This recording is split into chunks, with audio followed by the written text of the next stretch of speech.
and push your horse.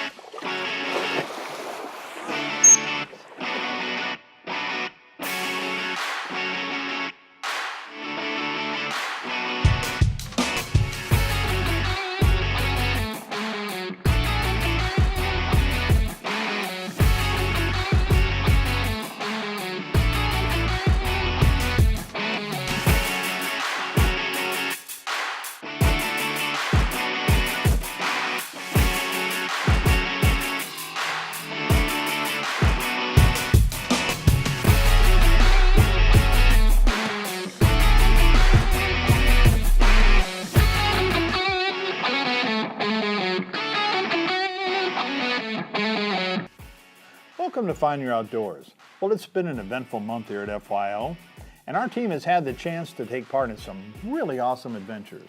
That's right. In case you missed it, here's a little recap of where we've been so far this season. 5, 4, 3, 2, 1, 0, ignition, liftoff.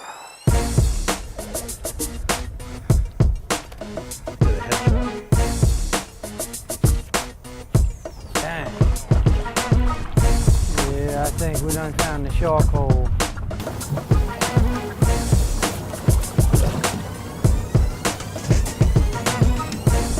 Pearl belly.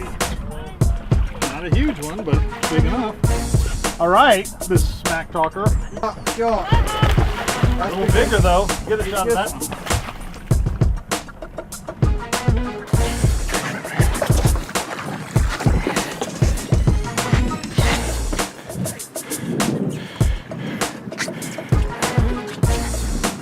Nice lemon fish. Dead.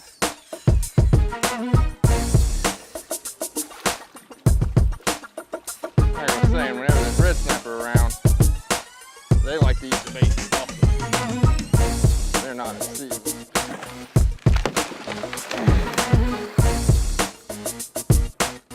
This makes our limit.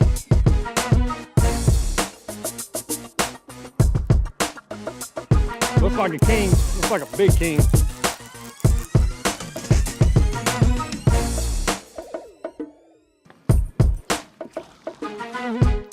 God. How bad he messed it up. Kings.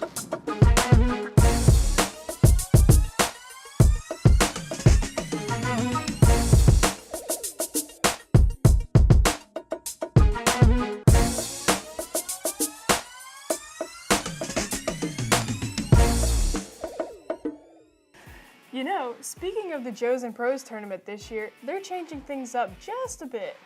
That's right. For the past 4 years, the tournament was held in Bay St. Louis at the Blind Tiger. But this year, the tournament moves to Biloxi, Mississippi. And that's not the only thing that's changing. They're also going to have a celebrity division where they're fishing for charity. They're going to have a kayak division, kids, all kinds of stuff. There's going to be a lot of money on the line this year.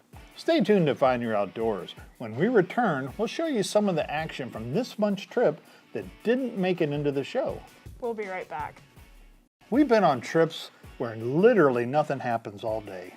And we've also been on trips where we've limited out before the day even really starts.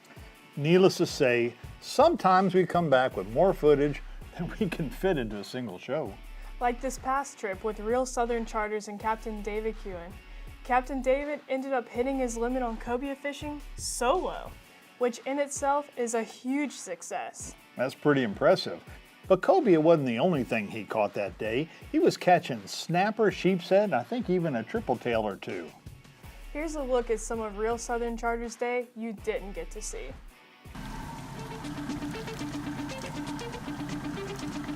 Ooh.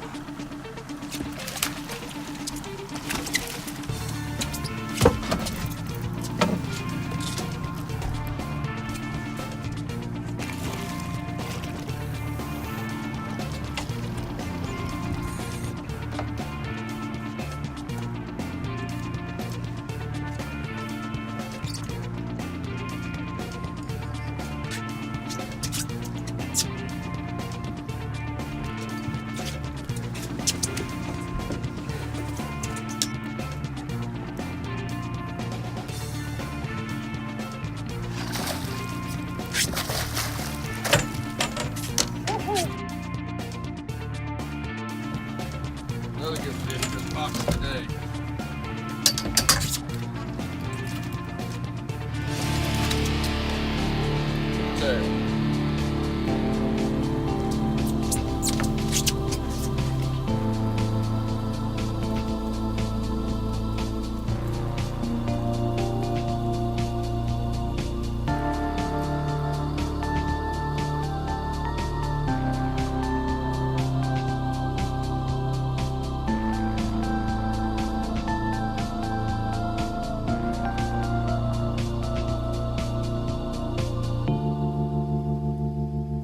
Nothing like catching a big fish when it's out of season. Unless you have more fish on the line than you do anglers on the boat, which is exactly what happened on our trip with Chasing Dots Charters, where the heat index on the boat that day climbed up to about 110 degrees.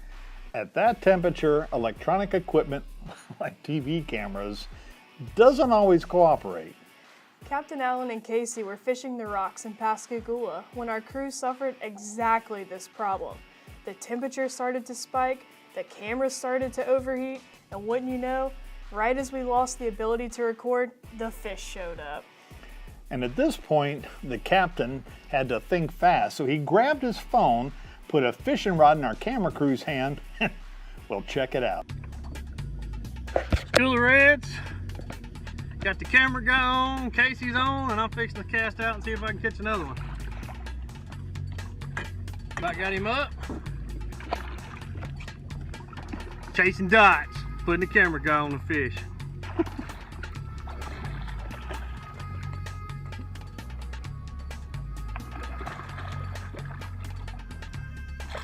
Success! Woo. Not over with yet. Here, you hold this. It's the recording. I got you. You think you can handle that? Oh, I can handle recording. Damn, dude, I had him on mine twice. This thing got to come up when the camera overheats, right? Oh, I know. That's fishing.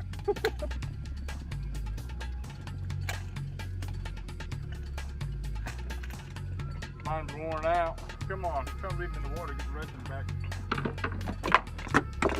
Do you have another camera, or is that the only one? Huh? Do you have another camera? Yeah, but it's packed away right now. Yeah, what I want to do. Oh, they're still behind mine. Keep them playing, Casey. Keep them playing. Never a dull moment. Stay tuned to FYO. We'll be back with more action right after this. The majority of our outdoor adventures here on the Gulf Coast focus on what we get out of the Gulf.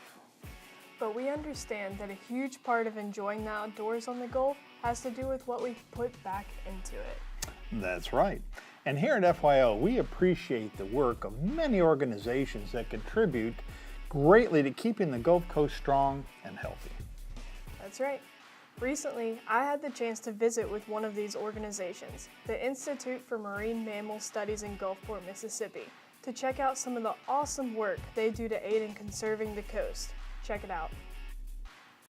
Hi, my name is Heath Crawford, and I work here at the Institute for Marine Mammal Studies with our dolphins, with our sea lions, and I am a rehab and rescue specialist as well as an animal care specialist here.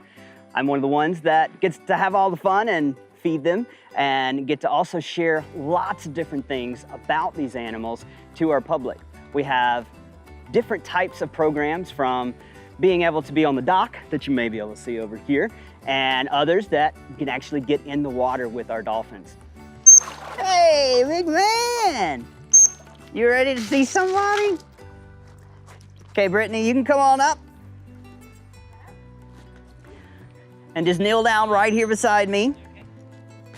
And this here is Apollo. We're gonna see if he can say hello to us in his own special way. So put out your right hand, give him a nice little wave.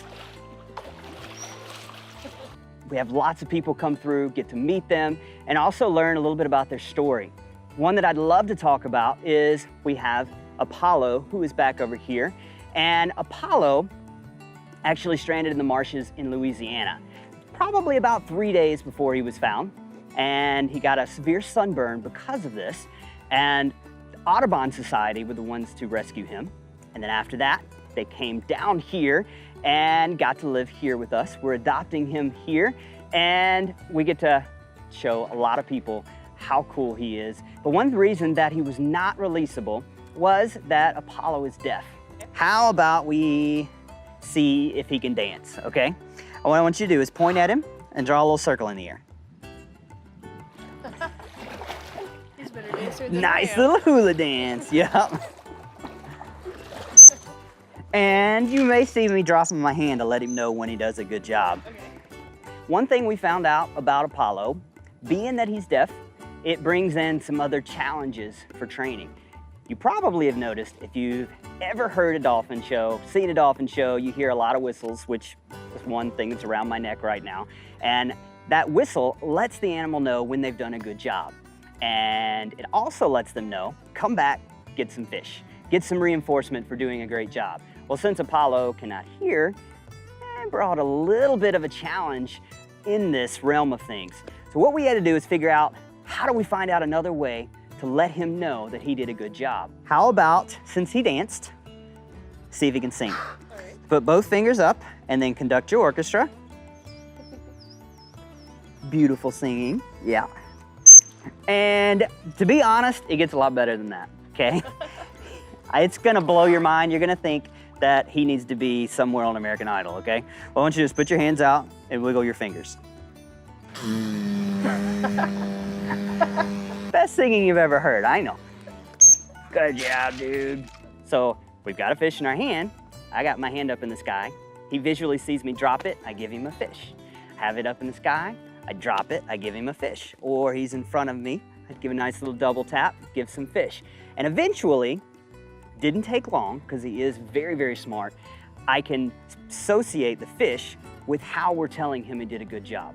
We actually call it a bridge in the training world, because either it's a whistle, either it's a clicker, either it's a hand dropping. What it does is it tells him when he did a good job, and it bridges the gap in time between the behavior we're asking and then the reinforcement that is coming to him.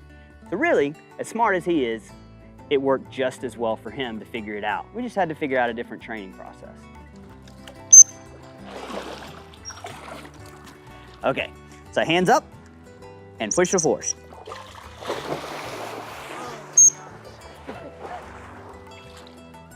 So as you can see, a very, very powerful tail. And let's go ahead and have you give him a nice big juicy herring for doing that. When they do extra big stuff, they get extra big fish. And to be honest, that's more like a candy bar for him, as you can see, that he loves. Apollo here, also, we talked about him being deaf, but dolphins are amazingly social animals. And we've got other dolphins in here with him that hang out with him. And even though they can hear, he can't, they've still been able to form a family, form a relationship, form a pod. And this allows them to be the family they need to be. And it doesn't really affect a whole lot that he can't hear. Just like you and I, if we're around someone who has a disability, we care about them, we love for them, we're very easily, we can turn a great relationship into something, even though there's this little barrier of miscommunication. Just like for us, we can get past it, the dolphins can too. Go ahead and point at him, and check mark. All right, check out the center of the pool. Wow. Awesome. Good job, dude.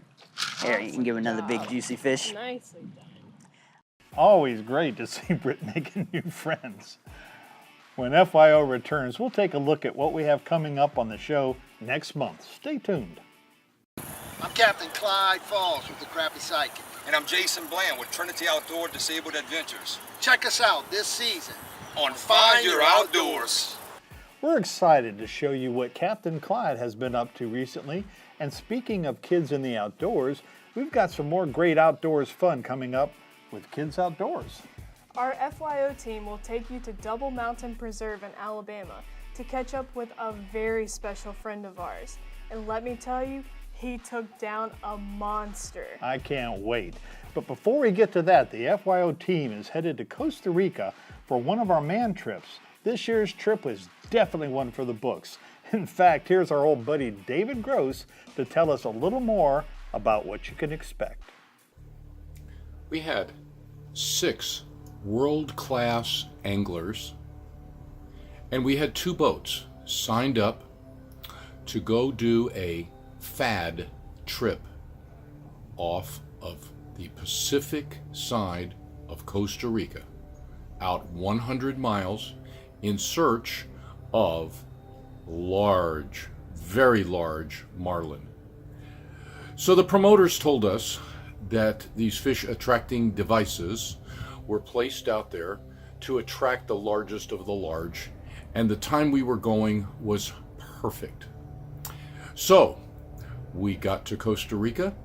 We were all set to get on the boats and make our way out 100 miles offshore to go fishing for the large marlin.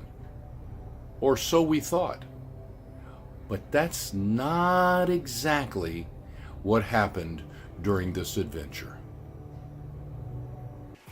We'll have that and more coming up next month on Find Your Outdoors.